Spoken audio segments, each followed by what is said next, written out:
Olá, meu nome é Alberto, seja muito bem-vindo e bem-vindo ao canal Dev Eficiente. No episódio de hoje, a gente vai falar sobre Copilot e 3 situações onde eu acho que ele pode ser muito útil para você. Quais são elas? Primeiro você está num contexto onde você domina as tecnologias e você entende ali o que você tem que fazer. Então você olha para uma funcionalidade, por exemplo, e você consegue imaginar, falar assim, caramba, agora que eu já sei o que eu tenho que fazer é isso, isso e isso. Essa é a situação que eu considero que ele te acelera demais. Segunda situação, você trocou de contexto, então você tem conceitos que estão nítidos na sua cabeça, por exemplo, você sabe o que é um controller, uma classe que representa os dados de entrada, uma request, você manja de ORMs e por aí vai, então você manja de MVC, ORMs e de outros conceitos e tal, e você trocou de contexto, de stack de tecnologias. Esses assistentes, tipo Copilot, que é o que eu vou mostrar, pode acelerar o seu tempo de aplicação desse conceito que você já domina para um contexto novo. E o terceiro uso é o uso que eu acho que é padrão deles aí, né? De tentar te explicar um código que você nunca viu e tal. E aí você tem ali, né, uma documentação autogerada para você que pode te ajudar a entender um pedaço de código que você está vendo pela primeira vez. Beleza? A ideia desse episódio veio de um artigo que eu comecei a ler e não acabei ainda, de um grupo de pessoas pesquisadoras que começaram a tentar criar, né, uma primeira teoria de uso dos assistentes de códigos aí, pós-boom das IAs generativas. E eles saíram lá nesse artigo, né, com duas linhas de uso que eles entendiam interessantes, que era aceleração e exploração. Pensando naquilo, eu comecei a pensar também, né, nas coisas que eu tava vendo aqui, que eu tava testando, e aí eu quis mostrar pra você, quis criar esse vídeo aqui, beleza? Acho que basicamente é isso aqui, sobre o que a gente vai ver, deixa eu cair pro código. Então, primeiro uso que eu vou mostrar é justamente o uso em cima daquela situação, né, onde eu já sei o que eu tenho que fazer.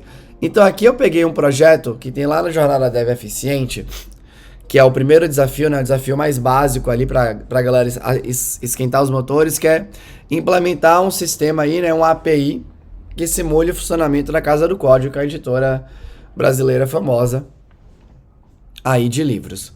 E eu peguei aqui, ó, para mostrar para você uma funcionalidade. Aqui eu já tinha implementado outras coisas aqui no projeto, beleza? Além de usar o Copilot, eu também tô com acesso aqui ao chat do Copilot, né? Que vem lá daquele projeto Copilot X, Copilot X, que eles falam que é a visão de futuro. E o legal desse chat aqui é que você faz as perguntas de código e ele te responde contextualizado com o projeto que você tá trabalhando naquele momento, o que eu considero bem útil quando a gente fala de sistematização da engenharia. Então eu vou codar um controller novo e eu quero seguir os princípios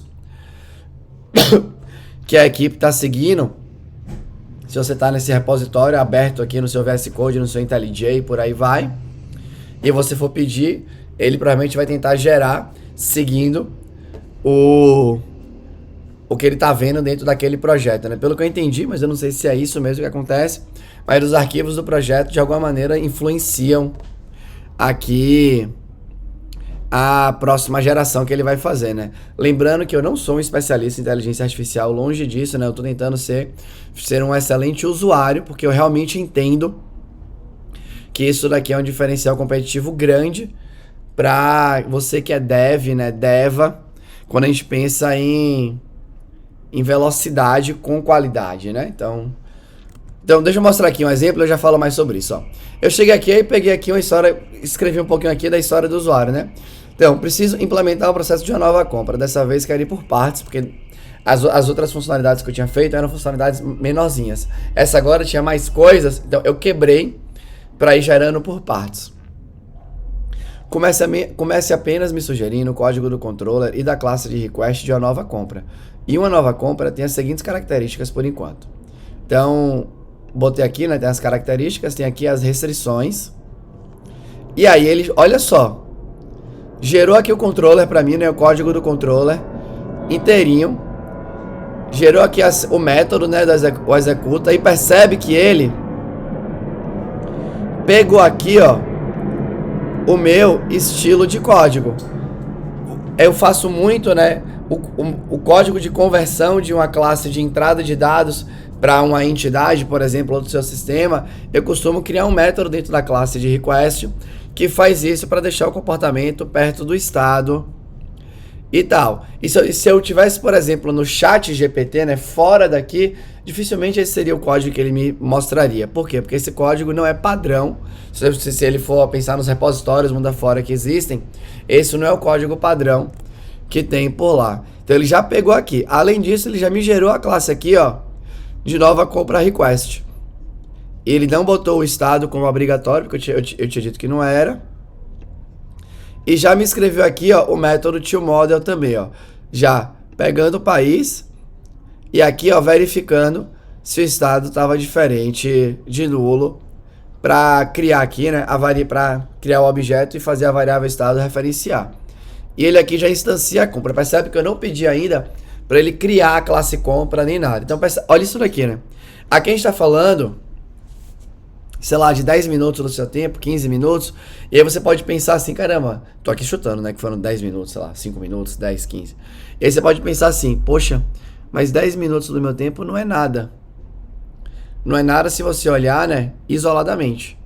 E se realmente fosse demorar apenas 10 minutos para codar isso daqui, né, essa partezinha inicial. Se você pega isso e soma vários desses minutos que você vai poupando, começa a fazer muita diferença. Muita diferença. Beleza? E aqui, ó, aí ele explica. E aí eu continuei aqui, ó.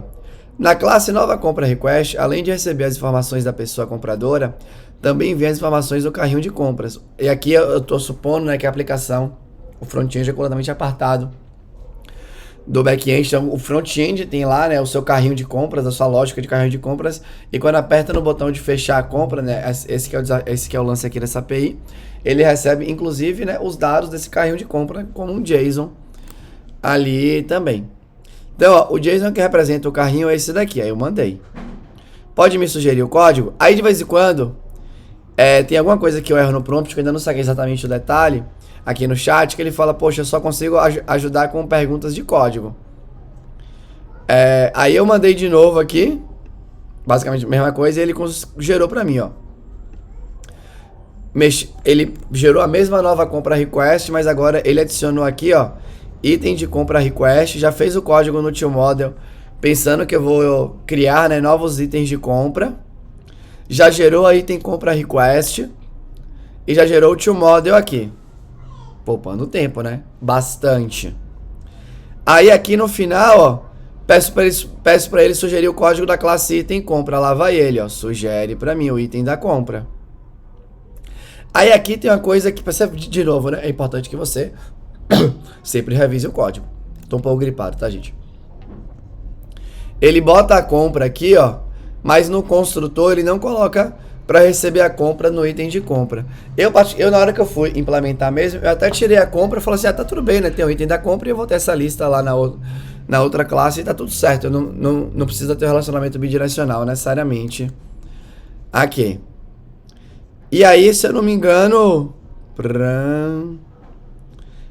aqui no final, eu peço para ele gerar, ó, a classe compra. Aí ele vai e gera aqui para mim a classe compra de boa. Aqui, gera aqui o construtor e tal. Lembrando que isso aqui do construtor não é uma coisa, oh meu Deus, né? Porque a IDE já gera esse atalho por padrão. Mas eu tô falando todo o resto, as IDEs atualmente não gerariam para você. Então, esse é o tipo de coisa que eu acho animal do Copilot aqui e do Copilot X, que é o chat embutido no seu projeto, né? Pegando, ligando nas características do seu projeto para te ajudar. Por que eu acho isso tão legal? Porque já faz muito tempo que eu sempre considerei que tinha esse problema, né? Uma vez que você tinha, para algumas coisas que a gente vai fazer, ou talvez para várias, a gente consegue imaginar tudo no detalhe. Se eu consigo imaginar tudo no detalhe, eu já sei o que eu tenho que fazer. Vira só um trabalho de pegar o que está na minha cabeça e escrever no editor de código. E esse trabalho, nesse cenário, é perda de tempo. Porque você já sabe o que está fazendo, o que você quer fazer. E aí você tem que digitar o que você já sabe o que você quer fazer. Tá tudo nítido Ou seja, você, as suas mãos ali, né, sua velocidade de digitação é um fator de lentidão para você. E agora, com esse nível de tecnologia à nossa disposição, você pode encurtar o tempo entre imaginar e materializar a sua imaginação, que eu acho sensacional. Beleza? Então, esse aqui é um caso, né? E aí, pensando dentro do código em si, né? Uma hora você vai estar no código codando, você gerou ali o esqueleto, o máximo que você puder dos esqueletos. Lembrando de nesse cenário, né? Quando você está manjando muito o que você quer fazer, lembra quando você vai escrever o prompt no Copilot X aqui no chat, escreva um prompt muito direcionado. Beleza? Seja conciso no seu prompt, seja coeso, né? Todos os elementos têm que se conectar ali de maneira interessante e tudo mais. Lembra do tamanho de memória aqui, né? Lá do modelo. Então, se você tiver uma tarefa gigante, quebra ela e vai pedindo para ele gerar aos poucos, que nem eu fiz. E além disso, tem outros códigos que foram sendo gerados aqui. Deixa eu ver se eu consigo pegar. Calma aí. Algum aqui, ó. É que esse daqui ele gerou inteiro, não. Deixa eu pegar só mais um aqui. Um diferentinho aqui, ó. Detalhe do livro aqui, ó. Aqui é um outro que é legal de mostrar, que essa classe aqui, eu mesmo pedi pra... Eu mesmo comecei... Eu criei o arquivo da classe, né? E fui codando aqui a partir do executa. E ele foi... Aqui o Copilot em si. Lembrando que tem diferença, né? O Copilot X, ele tem esse contexto do projeto. O Copilot, aqui pelo que eu entendi até agora, né? De tudo que eu já vi e experimentei, o Copilot tem contexto do arquivo que você está aberto e de outros arquivos abertos em determinado momento, né? Diferente do chat que tem contexto do projeto como um todo. De novo, né? A documentação sobre isso não é tão nítida. Então, tem bastante de experimentação, bastante de assistir outras pessoas utilizando, inclusive com palestras do GitHub, da Microsoft, né, com pessoas de lá utilizando. Então, se tiver alguma coisa aqui, alguma informação que você tenha percebido de maneira diferente no uso dessas ferramentas, fica à vontade para comentar. Mas aqui, ó, tudo que tá com esse comentáriozinho gerado pelo Copilot é que eu comecei a escrever e ele gerou o código para mim. Eu só dei tab. De novo, né? Cada tabzinha dessa que você dá, você tá diminuindo o seu tempo de escrita ali. Aí tem um outro estudo já que já começa a analisar, né, se a gente não tá só shiftando o tempo de trabalho, que é, antes eu passava tempo escrevendo, agora eu vou passar tempo olhando o que ele gerou. Eu acho que esse é um campo em aberto ainda. Eu não tenho sentido isso quando eu tô fazendo códigos que eu domino, porque eu bato o olho no código e eu bato o olho e já sei o que tem ali, né? E a coisa tem sido fluida aqui. Voltando aqui pro chat, depois desse da compra, eu pedi... Calma aí, deixa eu descer aqui. Calma aí. Aqui, ó. Tinha uma outra funcionalidade, que era a funcionalidade de implementar um cadastro de cupom de desconto. Aí eu expliquei aqui, né, o que é que tinha no cupom e tal. E aí pedi pra ele aqui criar o código inteiro, né, considerando controller, classe de request, entidade e tal. Já foi, ó. Criou a compra... Aqui, ó, um detalhe, né. Eu tinha escrito o prompt ali inicial, aí ele tinha gerado só a classe cupom de desconto. Aí depois eu escrevi só isso daqui. Só isso daqui. Aí deu alguma coisa. Aí tem alguma coisa que eu não fiz da maneira correta, né? Que ele me gerou a classe compra. Aí eu vim aqui de novo, né? Calma. E escrevi de novo o prompt que eu queria. E aqui no final eu já coloquei, né? Pode criar o código considerando controller, classes de request, entidade mapeada para ser usada via JPA, de novo, né? Específico ali no meu final. E já foi, ó. Criou o cupom de desconto request com as validações já aqui. Aqui, ó. A data tinha que ser no futuro. Criou o construtor aqui na minha classe de request com a característica dos códigos que eu geralmente sugiro a escrita, né? Que eu faço a escrita e tal. Eu sugiro a utilização do construtor, uma informação que é obrigatória. Criou o toModel aqui, ó, para instanciar um novo cupom de desconto. Criou o controller aqui, ó, padrão. E já me sugeriu aqui a criação do cupom de desconto. O que é que poderia melhorar? Pô, aqui ele botou um double. A gente poderia usar o Big Decimal por conta de precisão e tudo mais. E aí, meio que foi de boa. Beleza? Então, aí eu, aqui nessa classe, ó. Deixa eu só pegar aqui, ó. E aqui, ó, eu deixei o double aqui. Beleza? Deveria... Aqui é o que você tem que mudar, né? Pô, tem que botar o Big Decimal aqui por conta da precisão e tal. E aqui eu peguei e eu comecei a escrever o método boolean. Escrevi assim, ó, public B, ele já gerou esse código de validação para mim. Aí eu já deixei aqui marcado aqui, né? Aí acontece um outro tipo de tarefa que eu acho que é importante aqui acelerar aqui esse lance de gerar o teste. Pensa nisso, né? Quando eu bato o olho aqui, eu já sei os testes que eu vou fazer. Eu vou fazer um teste onde a data é igual à data de validade, para verificar o teste de borda ali. Aí eu sei que isso daqui, né, vai dar verdade. Aí eu faço uma data que é só um pouquinho maior, né? Um dia maior do que a data atual, que eu já sei que vai dar falso. E aí depois eu posso explorar. Aí eu pedi aqui, ó, eu desci aqui. E aqui no Copilot X, quando você bota aqui o barra... Agora aqui eu acho que minha internet não tá ajudando. Mas quando você bota o barra, você bota barra e ele já tem algumas operações prontas para te disponibilizar, né? É explicar código, gera teste automatizado de código e tal. Aí eu pedi pra... E aí você seleciona o código e escreve barra testes. Aí ele gerou esse teste aqui pra mim, esse conjunto de testes. Só que ele não tinha se ligado aqui, ó. Ele não conseguiu perceber que tem uma asserção no meu construtor que verifica se a data que está sendo passada é válida. Porque aqui eu gosto, né, dos princípios de programação defensiva. E não deveria ser ok alguém, uma camada que está mais para cima aqui no código, instanciar o cupom de desconto com a data que está para o passado. Inválida. Aí eu pedi aqui, eu vi aqui, né? E deixa eu pegar aqui, ó. E pedi para ele gerar de novo, ó. O consultor da classe cupom de desconto é uma seção, Aí eu expliquei de novo aqui, finalizei aqui de uma maneira mais interessante para ele entender que era código. E aí ele já escreveu a bateria de testes para mim. Beleza? Testes é outra coisa que te atrasa. Ele é importante? Sim. O princípio é que quanto mais, se você está fazendo testes de qualidade, quanto mais testes você tem de qualidade, maior a confiabilidade de execução do seu software. Mas ao mesmo tempo, escrever tais testes é uma atividade que te toma tempo. É lento. E agora você tem uma tecnologia para acelerar isso para você. Isso para mim é... Eu confesso que eu acho que é demais. Acho que é muito, muito, muito legal. Considero...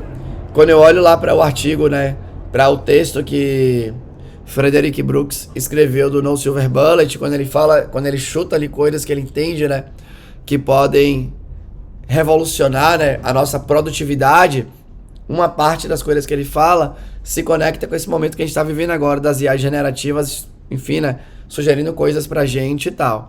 Então eu acho que é um momento excepcional, né, animal, pelo menos do meu ponto de vista, obviamente. E sugiro fortemente que você entre na onda aí. Beleza? Deixa eu mostrar mais uns outros casos aqui agora. Então aqui, né? Deixa eu mostrar esse outro caso aqui pra você. Aqui eu peguei um código eu vi aqui, né, que eu tinha um repositório do Quarkus aqui na minha máquina, né, que eu tinha clonado. Aí eu abri uma classe aqui que eu nunca tinha visto na minha vida. E pedi aqui, ó. Ele tem aqui o barra explain. Aí eu selecionei essa primeira parte aqui do código. E falei explain em português. Aqui eu tava tendo esse problema aqui, ó.